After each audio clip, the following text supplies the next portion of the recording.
Hey guys, what's up? It's your guy Igor here. Welcome back to this YouTube channel. It's your guy Igor here. Guys, today we are totally in a screwed up situation. Canadian dream is over. I mean, we are totally going out of the rails. Mayor of Calgary has just said something ridiculous. She said that, like literally you should own nothing and be happy about. It's like a communist dream. I mean, Canada is going down the hill. I made a bunch of videos saying that, hey, well, Canada is going broke. Like I said, lots of remarks about Canadian government, and I don't see any alternatives for Canadian government. Honestly, like guys, I'm looking politician, everyone is barking at each other, but they're literally everyone is the same. So, like, I don't see an alternative. It's like in the United States, you have Joe or you have Trump, and you're like, who is worse? Of the two options that you have, who is better, who is worse? Like, I don't know, there's not many options. We have two French guys right now arguing between each other. Who is worse? I don't know. Who is better?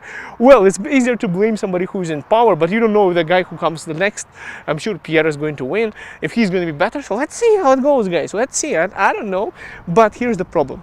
The problem is the approach that the government has now. The mayor of Calgary has something ridiculously stupid by saying that, young people do not want to own homes. Young people want to rent forever, basically, yeah. So they want to rent. We have as a municipality mentality of 1940s, 1950s, and the young people, they want to travel. They don't want to be attached to the place. They want to try different communities. They want to be able to work from remotely, and they have different values than what we are used to, and we have to adjust to those values. So literally, she is saying that you shouldn't own anything and kind of be happy, guys. Look, I went to Costco yesterday. Walmart. Because I didn't want to go to Costco. Because I go to Costco, I spend $500. That's a lot of money. I don't have extra $500 laying around each time I go to Costco. So I was like, I'll save money today. I'll go to Walmart. And I still spend $300. God damn it, Well, at least I didn't get like an infinite roll of toilet paper and paper towels and a box of tuna. But I have a variety of food now, which is delicious, it's good. But I'm just saying, guys, like ridiculous prices. Houses, homes have been going up and 14% since last year to year for houses in Calgary. And condos are like 17% up year to year. Over $100,000 a year it goes up. It's ridiculous. Okay, so like apartments are 20.4% year to year. Benchmark. Ridiculous. And somebody comes out here, you should be happy about it. Guys, I want to tell you from my perspective. If you look at the news, starting 2018, everybody is coming to Calgary for one reason: more variety of houses, better options, more affordable. So people are not coming here because they don't want to own anything. They're coming here. Interprovincial migration is because that's the only place where they can own something. So that's why they're coming to the city. That's why the city has been going up and up and up and up in price like crazy. So this is why we have it. And now the mayor of Calgary is coming out like with another idea. I don't want to call her delusional, but it's a delusional idea where people, you should not own anything. I wonder how many properties she has. I wonder how many properties those politicians that are making over $300,000 a year or $400,000 and not counting the other things that are, I don't know, illegal in Canada. Like, I don't know if they're getting any cash backs from the projects or other things that because of the relatives are getting richer all of a sudden, right? I mean, what you want to say that Canada has corruption? I'm sure it does. Otherwise, why are they so tempted to go into power like that? But anyways, those people who have generational wealth from their parents, real estate and other things, I would want to see how much real estate that lady has. And I want to say, guys, and nothing against her, but I think it's a delusional opinion to have your own opinion saying, how my kids don't want to own nothing. Yeah, because my mom has everything, right? Or my dad, and they have generational wealth and real estate and education behind them and opportunity. You have to have a lot of money and support to go into politics. That's why I'm not into politics. I'm pretty broke for politics, guys.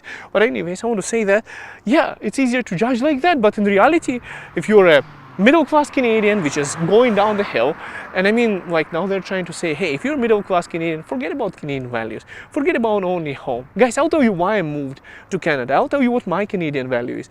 Well, I think that if you're working a decent job, like you should, if you're working any job, you should be able to afford this. But let's say you have an average paying job in Canada, you should be able to afford a home, maybe a couple of cars for your family, maybe one car, okay, God damn it, one car. Not for cash. You took a loan for it. but you're able to pay for it.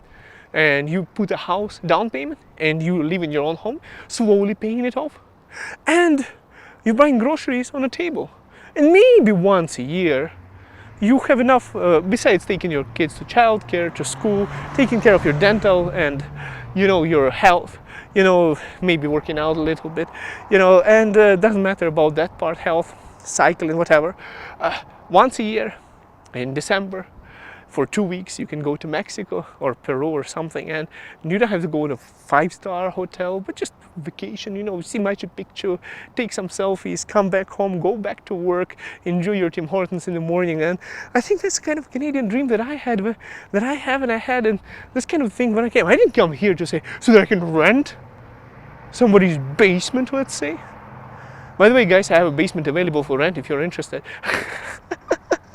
But it's the stupidest thing. Honestly, guys, I don't want people to normalize Canadian middle class as something that's rich, as a rich class, like saying upper middle class, to subdivide it into upper middle class and lower middle class, where Canadian middle class is like, it's fine, you're renting. That's middle class. You own nothing and you're happy. That's middle class. Like go smoke some joint and that's middle class, and enjoy your rental apartment. I think that's pathetic. That's stupid. I don't like that. Guys, I think that you should be able to retire. You know what's going to happen if you don't own real estate? Guys, this money has no value. Like I said, I just went to Walmart to save money. I'm becoming a big fan of cheap rotisserie chicken from Walmart. And I don't care how many hormones they have in it. It's a protein and it's cheap. And that's why I went there. A good one. I'm going to eat it today when I come home. But anyways, long story short is Costco also has nice ones and hot dogs. But I don't eat those hot dogs. I'm on a diet. I'm cutting for summer right now, losing weight. Anyways, guys, I want to say that stupid. It's so stupid. It's ridiculous. It's just like ridiculous. They're trying to normalize poverty.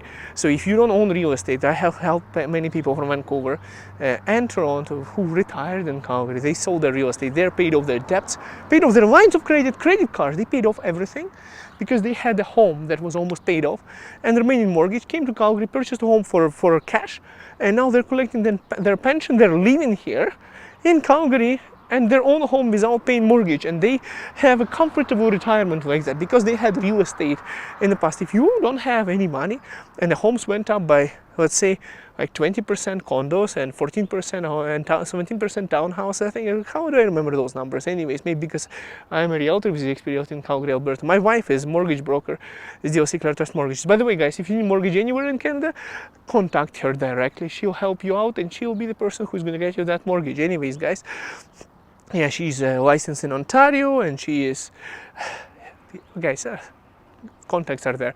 Back to the topic. Long story short, guys, is that if you don't own nothing, at least your money is protected. Inflation is like 3%, but that's how the houses went up so much. So that's the only way to protect your money. And if you have cash, or you think you have $1 million right now, I don't know if you have $1 million, guys, let me know. I'll come and buy you a house, as I am a realtor and I'm just commission thirsty asshole who just wants to make money off you. And that's it. We're like vultures sitting here doing nothing, opening doors and getting commission paid, because that's the stereotype, right? That's not true, but that's a stereotype. Back to the topic, guys. So yeah, if you had that money, let's say 14%, real estate went up, you just lost $140,000 sitting in your bank account. I don't know any bank that's going to pay you that kind of interest, so you increase your money by $140,000 if it was $1 million, let's say. I'm just guys, this is not the accurate number, but I'm just giving you, and like if you had multiple homes that went up by 14% since year to year, that's the amount of money that you missed out or you lost, because now you're going to Costco and you're literally losing like $100,000 a year. You're not making it. It's not the same money. Your money is worth less. And if you will listen to what the government is advising, is just keep renting, don't invest into anything, don't own anything, and just be happy, you are probably going to work until you're dead. You're going to be paying taxes. The pension that they're offering in Canada is ridiculously less. I'm looking at pensioners and I'm kind of disgusted. I came to this country, I was thinking pensioners here have a comfortable life, but they are saving on everything. They had to save up their own pension. Then the government is whatever is giving them as nothing, and they're pretty poor. Then they have to go and take a reverse mortgage on their... Nito told me about this. She's a mortgage broker. So a reverse mortgage, and they kind of fund, they take The bank is slowly buying out their house. They're taking money to help them support their lifestyle, to help them live there. The main motto is like, once you're dead, you don't take the home with you, so you can use that money to live off and have a more comfortable retirement. I'm like, what the hell? Why would you have to do that? That's not a Canadian dream that I imagined. I imagined Canadian dream, spending with your grandkids. Gardening season right now is starting, making barbecue in the backyard, maybe having a beer sometimes, and like taking care of the health and being able to probably sometimes travel to your grandkids, some family reunion, meet your relatives and things like that. But I guess it's slowly dying off, that Canadian dream, and we have to do something to, I don't know, guys, we need to make Canada great again. And I don't know if we have any options. Like, what do we have? We have Justin Trudeau and Pierre, and I don't know who is better, who worse. It's like United States right now, similar situation. There is Biden and there is Trump. I don't know who is worse than the first guy or the second one. I don't know what's I don't know what the options are. It's like literally you have two options, and both of them are like maybe okay, but I don't see a significant difference if the system is working the same way. Of course, politicians would always spread poop on each other, shit on each other, but it doesn't mean that they're going to do something about it. So what I want to say, guys, is, God damn it. Should I go into politics or something? Let me know in the comments down below, guys. I don't want to go into politics. I don't have money for that or time. I have family to take care of. I have other things, but I didn't come to this country for it to turn into a shithole, and delusional people to be saying nonsense, and making it, making it normal. Like, why don't we go to communism? Why don't we start assign houses? Why don't we make it in such a way that we assign houses? That's how my name is assigned in Ukraine. And there's still that system from communism where assign houses, nobody owns anything, and based on how many family members you get, like a home in your home country. Why don't we do that communist nonsense here? And yeah, then I'll have to definitely leave Canada and go for some other country, because I literally came here from Ukraine to escape post-communism.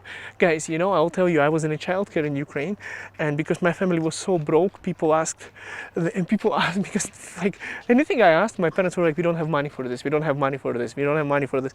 Guys, you were really rich if you had a car. Like, nobody have had a car, and it was a really difficult times. I remember all my parents' savings, the retirement fund was stolen by the government. Everyone got broke. It was pathetic. It's like when we were buying an apple as a 5-year-old. I still remember somehow, the family cannot afford it to buy you a good grocery and things like that. And it's like, yeah, well, later on my family changed, and my parents were able to start saving up for their retirement after they were 40s and their 50s, and they were able to save up something still somehow after they lost everything when they were 40 years old, stolen by the government, and hyperinflation and a banking system.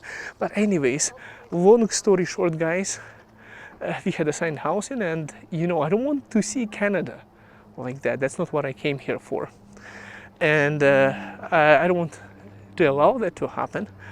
So I hope our government changes their views and makes something better for Canada, or I'll have to go into this politics thing and do something about it myself very soon. I don't know. Let me know in the comments down below if I should do that, but I really don't want to do that. I came here to enjoy, to grow my family, but it's seriously, guys, I might have to do that. Anyways, I'll talk to my wife about it. I don't think I want to do that still, but if they don't leave us any choice, might have to go and do that, because this is just stupid. Don't own anything, be happy, don't own a house, don't own this, and and they're trying to make it new normal, and I don't like that new normal. It's pretty pathetic, because if that happens, then they're all going to be broke when we retire, and we'll be working and paying taxes until you have a stroke, and that's it, your life is over, and not the dream that I imagined. Anyways, guys, I hope it gets better, and if not, let me know in the comments down below if you want me to go into politics as well. Oh, this is a terrible idea. I can't believe I'm saying this. Shit, I don't want to go into politics. People are going to be like yelling at me on the streets if I do, because there will always be somebody who will be like not happy. It doesn't matter what you do, somebody's going to be unhappy about anything that you do. See you guys in the next video. Bye for now.